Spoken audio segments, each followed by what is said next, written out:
prime ministership in Great Britain, they didn't leave him much of a pension. And he had to find another job. And he did a one-man show on the East End of London about his life. And what he did, he focused on three elements of his growth. Three important areas. His youth, how he responded to youth, and how he responded to danger. The youth situation, I'm going to paraphrase this a little. I don't know exactly how he said it, but when asked about the English language, he said, and my Cockney accent is not too good, but I'll straighten that home. Because he didn't have one. He had a very, very distinguished British accent. Sort of like what I had for about 5 years when I came back from a British boarding school. And everyone kept asking, where are you from? Unfortunately, I don't think it was asking me, kind sort of way. But anyway, that's another story. He said that whereas when he was a youth, all of his fellow students went on to study great languages like Greek and Latin and French, he was left behind. And he had to keep studying English and English and English. So he got very steeped in the British language.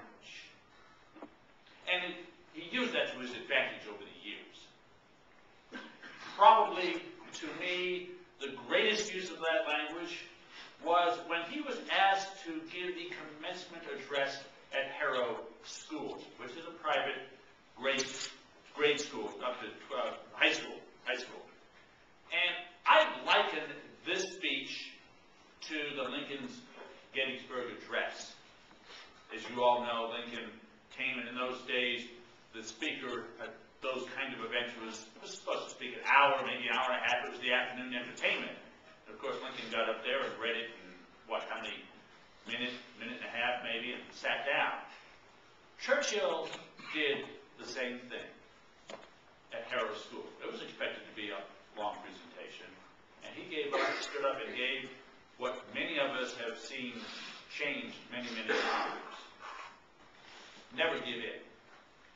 Never give in. Never, never, never, never.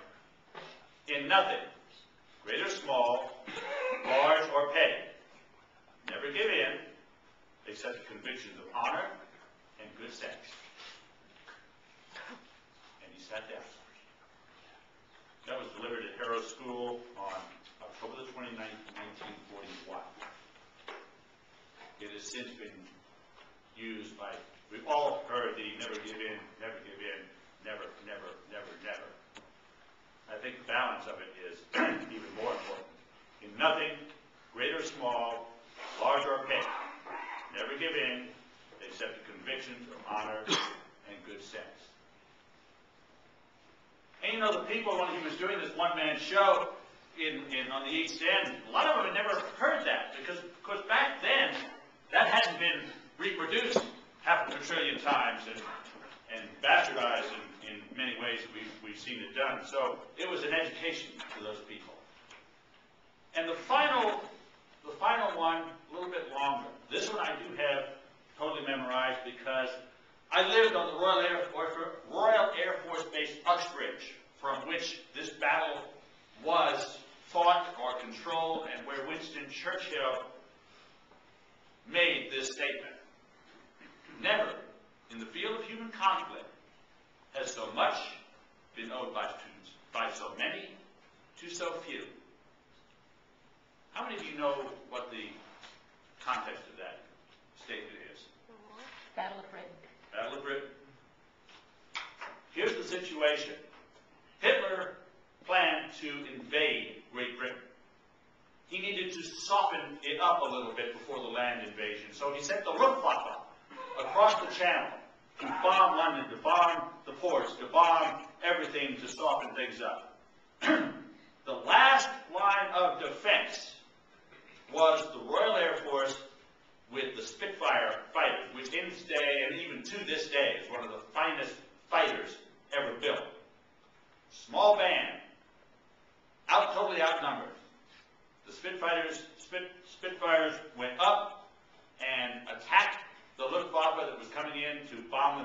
smithereens, into submission, day after day after day, and finally, the Luftwaffe took such a pounding that Hitler said, no mas, and called it off, and called off the invasion. And that's when Churchill, on the radio, said, never in the field of human conflict, the Second World War, has so much saving of our country been owed by so many, the people of Great Britain, to so few, the pilots of the Royal Air Force. So, with those three instances in his life, Churchill did a one-man show for several years, augmenting the miserable pension that the socialist system that we're trying to go into now, but that's a whole other